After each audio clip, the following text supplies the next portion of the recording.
Hello everyone, let me introduce myself. My name is Adiybah Fawziyyah and my serial number is 251.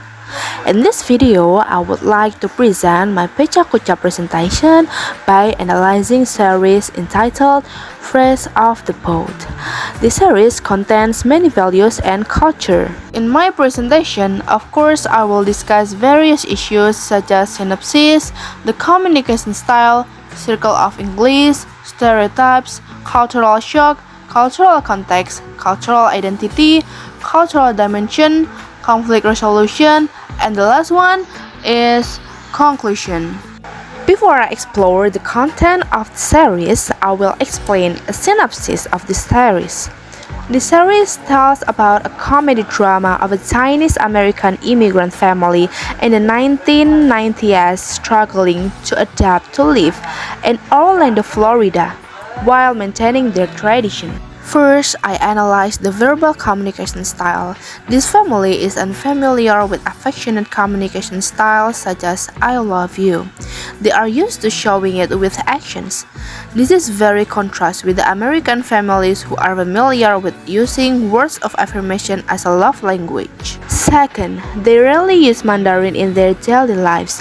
Even in the house, they rarely communicate with the language. This happens because they have spent a long time living in US, so they are used to speaking English.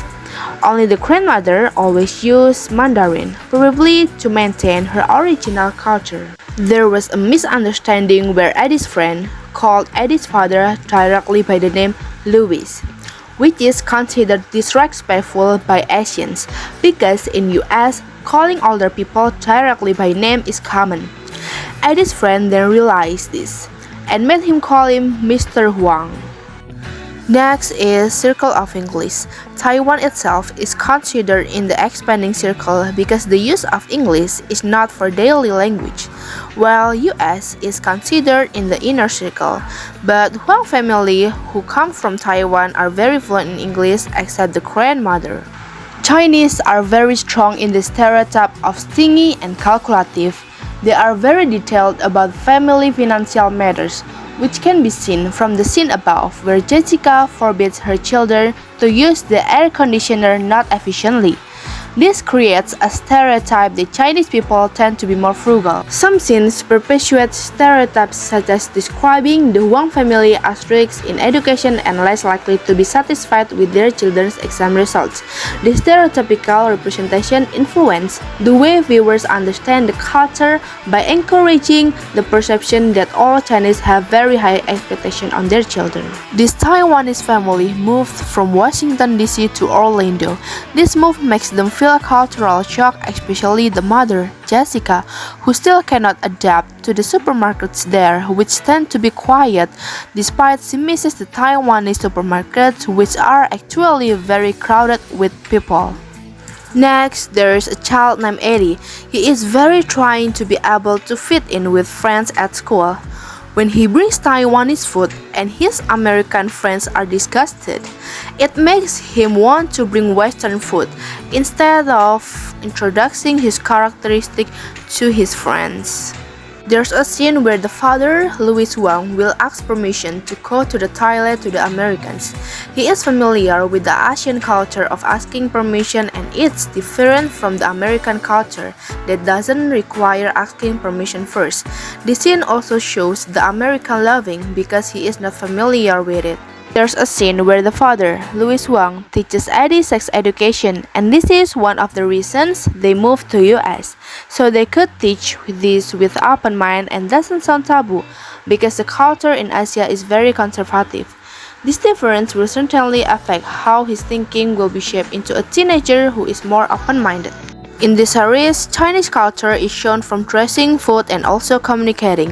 When their family from Taiwan visited their house, then immediately they changed their hair into curls to indicate that they were successful, because for Taiwanese, curly hair signifies that they are $sign. As for the habits of Asians, where they will remove footwear when entering the house, this is the opposite of the habits of Americans. But one day, then this family gets into the habits of wearing footwear in the house, then a conflict arises, where they should not forget the Chinese or Asian identity that is in them. Since they moved to US, the fear of losing their identity must have occurred, so cultural elements such as Chinese paintings and writings are in the corner of the room put up by the mother, Jessica. But this even makes the children feel strange, maybe because they have lived in the US for a long time. There are differences in cultural dimensions where the Chinese family is a high power. Parents are greater in controlling children, while on the opposite, American families prioritize equality between parents and children. This makes Eddie surprised by his American friends who commonly yell at their parents. Next, the difference is seen from the Huang family, who emphasizes long-term, where they focus on the future by providing financial stability for their children, while the American family focuses on enjoyment in life and short-term.